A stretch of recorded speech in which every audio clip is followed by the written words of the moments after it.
क्या आपका व्हाट्सएप कल यानी 1 मार्च से काम करना बंद कर देगा? अगर आपने अपना सिम कार्ड फोन से निकाला, बदला या वो किसी वजह से डीएक्टिवेट हो गया, तो जवाब है हाँ। कल से भारत में डिजिटल कम्युनिकेशन का पूरा नियम बदलने वाला है। लेकिन रातों रात ऐसा क्या हुआ कि भारत सरकार ने मेटा और गूगल जैसी दुनिया की सबसे बड़ी टेक कंपनियों को सीधा अल्टीमेटम दे दिया? इसके पीछे की कहानी शुरू होती है एक खौफनाक आंकड़े से। 22,845 करोड़ रुपए। ये कोई सरकारी बजट नहीं है। ये वो रकम है जो सिर्फ साल 2024 में भारत के आम लोगों से ऑनलाइन ठगी गई। पिछले साल के मुकाबले इसमें 206% का भयंकर उछाल आया है। आजकल डिजिटल अरेस्ट के नाम पर जो सिंडिकेट चल रहे हैं, उनकी जड़ें इसी एक खामी से जुड़ी हैं। इसी वजह से संचार मंत्री ज्योतिरादित्य सिंधिया ने साफ कर दिया है, नियम तय समय पर लागू होगा, डेडलाइन एक भी दिन नहीं बढ़ेगी। अब इस पूरी पिक्चर के अंदर चलते हैं। आखिर ये सिम बाइंडिंग है क्या और इसके पीछे असली कानूनी लड़ाई क्या चल रही है? आमतौर पर स्कैमर्स क्या करते हैं? वो एक फर्जी नाम पर सिम लेते हैं, उससे व्हाट्सएप या टेलीग्राम रजिस्टर करते हैं और फिर उस सिम को निकालकर फेंक देते हैं। इसके बाद वो वाईफाई के जरिए कंबोडिया या जामताड़ा में बैठकर उसी नंबर से लोगों को लूटते हैं। सरकार ने टेलीकॉम एक्ट 2023 के तहत इसी लूप होल को हमेशा के लिए बंद कर दिया है। नया नियम कहता है, जिस नंबर से आपका मैसेजिंग ऐप चल रहा है, वो सिम 24 घंटे आपके फोन के हार्डवेयर के अंदर मौजूद होना चाहिए। ऐप लगातार बैकग्राउंड में इसे चेक करेगा। और तो और, अगर आप दफ्तर में व्हाट्सएप वेब इस्तेमाल करते हैं, तो अब हर 6 घंटे में सिस्टम आपको अपने आप लॉग आउट कर देगा और आपको दोबारा क्यूआर कोड स्कैन करना पड़ेगा।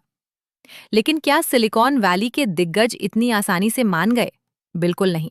यहाँ पर्दे के पीछे एक बहुत बड़ा कॉरपोरेट वॉर चल रहा है।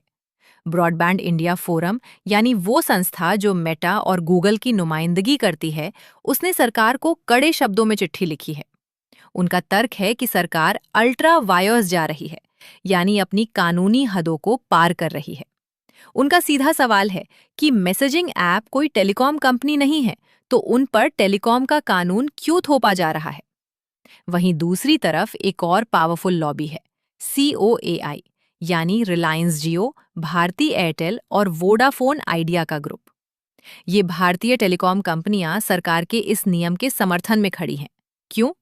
क्योंकि सालों से ये कंपनियां शिकायत कर रही हैं कि व्हाट्सएप और टेलीग्राम उनके नेटवर्क का फ्री में इस्तेमाल करते हैं और उन पर कोई खास रेगुलेशन नहीं है। सिम बाइंडिंग के बहाने पहली बार इन विदेशी ऐप्स की लगाम कसी जा रही है। तो अब 1 मार्च से आगे क्या होगा? क्या सच में ब्लैकआउट होगा? असल में टेक कंपनियों ने चुपचाप तैयारी शुरू कर दी है। वाबेटा इन्फो की लेटेस्ट रिपोर्ट के मुताबिक व्हाट्सएप के नए एंड्रॉयड बीटा वर्जन में सिम वेरिफिकेशन का प्रॉम्प्ट आ चुका है, यानी वो नियम को लागू कर रहे हैं। लेकिन इसका सबसे बड़ा खामियाजा किसे भुगतना पड़ेगा? उन एनआरआईज को जो भारत आते जाते हैं और अपना सिम बदलते रहते हैं, उन लोगों को जो एक से ज्यादा फोन इस्तेमाल करते हैं, और उन लाखों छोटे कारोबारियों को जिनका कस्टमर सपोर्ट सिस्टम कई कंप्यूटर्स पर एक ही वेब सेशन के भरोसे चलता है। बिना किसी बड़े पब्लिक कंसल्टेशन के सरकार ने एक झटके में 50 करोड़ से ज्यादा भारतीय यूजर्स के डिजिटल रूटीन पर ब्रेक लगा दिया है। एक तरफ है आपकी प्राइवेसी और बिना रुकावट की सहूलियत, और दूसरी तरफ है देश के हजारों करोड़ बचाने वाली और डिजिटल अरेस्ट को रोकने वाली नेशनल साइबर सिक्योरिटी। फैसला बहुत सख्त है, लेकिन शायद इस डिजिटल महामारी का यही एक कड़वा इलाज है। अब आप बताइए, क्या 6-6 घंटे में व्हाट्सएप वेब पर बार बार लॉगिन करने की परेशानी आपको मंजूर है? अगर इसके बदले आपका बैंक अकाउंट सेफ रहे? अपनी राय कमेंट्स में जरूर लिखें, क्योंकि कल से आपकी डिजिटल जिंदगी पूरी तरह बदलने वाली है। ऐसी ही ताजा खबरों के लिए सब्सक्राइब कीजिए और देखते रहिए ऑल द ट्रूथ।